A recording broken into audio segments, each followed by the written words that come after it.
Assalamualaikum warahmatullahi wabarakatuh. Bertemu lagi dengan saya Dian Eka Rahmawati pada mata kuliah pemasaran politik. Pada materi ketiga ini kita akan membicarakan terlebih dahulu mengenai komunikasi politik di dalam sebuah sistem politik.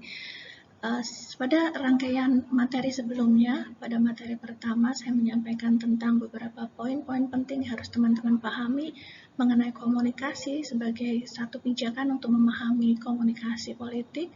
Pada pertemuan materi kedua, saya sampaikan mengenai komunikasi politik karena ketika kita akan berbicara mengenai kampanye politik, mengenai pemasaran politik, maka pada dasarnya kita akan berpijak pada pemahaman mengenai komunikasi politik itu sendiri.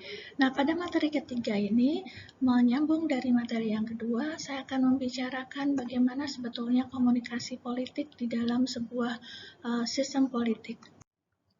Nah, teman-teman, sistem politik bisa didefinisikan secara singkat sebagai sebuah sistem interaksi yang terjadi pada masyarakat merdeka, melalui mana dialokasikan nilai-nilai positif dengan menggunakan kekuasaan otoritatif.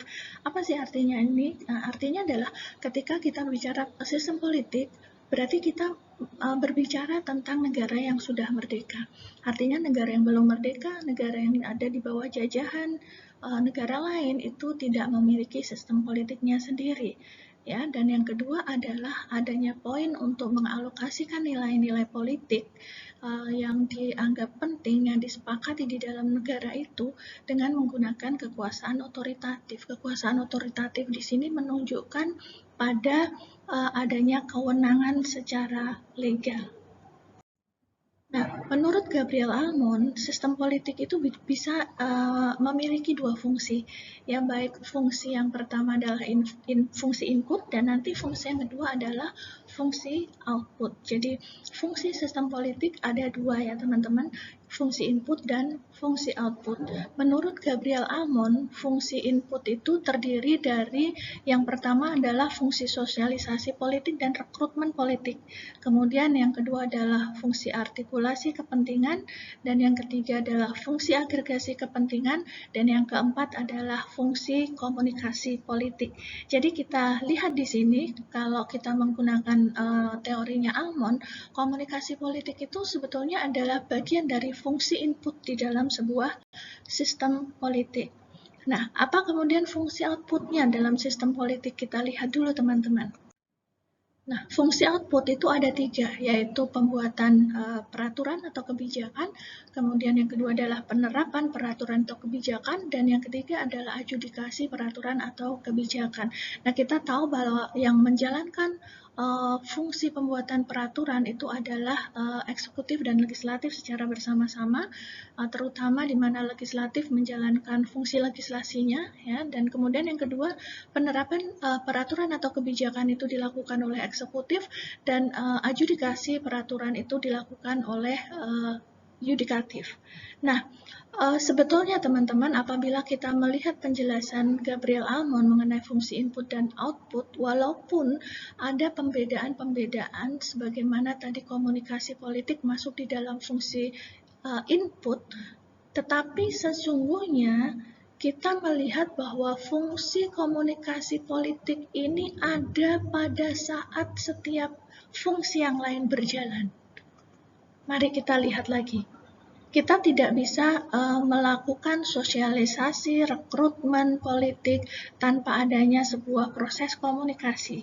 Kita tidak bisa melakukan artikulasi dan agregasi kepentingan tanpa adanya proses komunikasi. Begitu pula di dalam fungsi output, dalam proses pembuatan kebijakan, penerapan maupun adjudikasi, sesungguhnya di dalamnya itu berlangsung ya fungsi komunikasi politik. Jadi sekalipun kemudian Almond membedakannya, ya memasukkan komunikasi politik ke dalam fungsi input, sesungguhnya dalam setiap berjalannya fungsi sistem politik, baik input maupun output, komunikasi politik itu menjadi bagian yang inherent di dalamnya. Fungsi yang lain tidak akan bisa berjalan tanpa adanya fungsi komunikasi politik. Ya. Nah, Bagaimana dengan penampilan komunikasi politik di dalam sebuah sistem politik? Almond melihat ya, karena tadi kan dia membedakan fungsi sistem politik itu ada infrastruktur, ada fungsi input dan ada fungsi output. Nah, kemudian dia menambahkan bahwa kalau kita mau melihat bagaimana komunikasi politik itu berjalan dalam sebuah sistem politik, itu bisa dilihat dari penampilan suprastruktur politiknya, ya. Maksud saya bisa dilihat dari penampilan struktur politiknya, baik itu suprastruktur maupun infrastruktur politik. Dan yang kedua, bisa dilihat dari struktur sosial masyarakatnya. Jadi bagaimana kemudian hasil sosialisasi politik, budaya politik yang ada di dalam keluarga, kelompok, komunitas, dan seterusnya di dalam menjalankan fungsi komunikasi politik itu.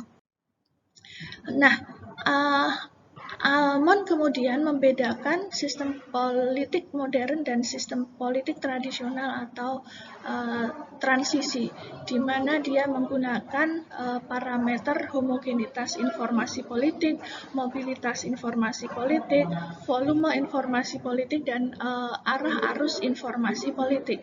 Jadi dia melihat bahwa komunikasi politik itu terdapat perbedaan penerapannya pada sistem politik yang modern atau demokratis dengan sistem politik yang tradisional atau transisi menuju demokrasi dengan menggunakan beberapa parameter ini ya, ada homogenitas informasi, mobilitas informasi, volume informasi, dan arah arus informasinya.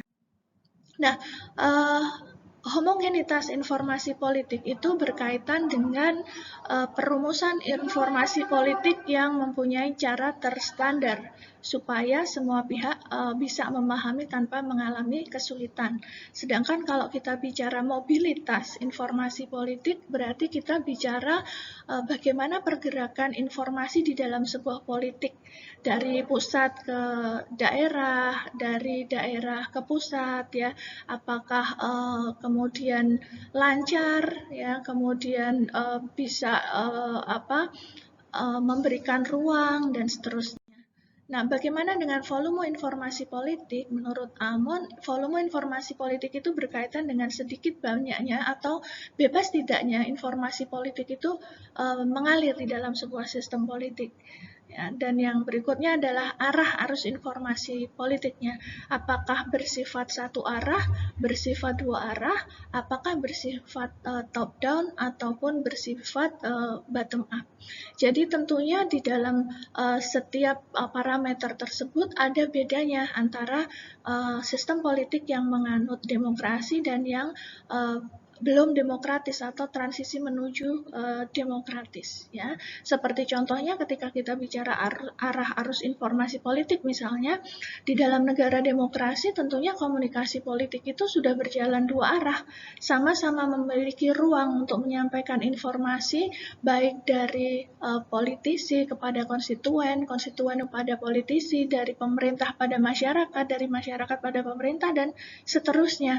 Artinya arah arus informasi itu bisa bergerak top down dan bottom up ya, tidak didominasi oleh top down. Namun mungkin hal tersebut tidak kita temukan pada masyarakat yang atau negara yang sistem politiknya masih transisi menuju demokrasi ataupun mungkin belum demokratis. Kecenderungan yang ada misalnya informasinya akan bersifat satu arah, cenderung bersifat top down dari atas ke bawah gitu. Dan mungkin juga tidak seterbuka pada masyarakat yang menganut sistem politik demokratis. Nah, baik teman-teman, seperti itu yang ingin saya sampaikan pada materi kita yang ketiga ini. Sampai ketemu lagi pada materi selanjutnya. Terima kasih. Assalamualaikum warahmatullahi wabarakatuh.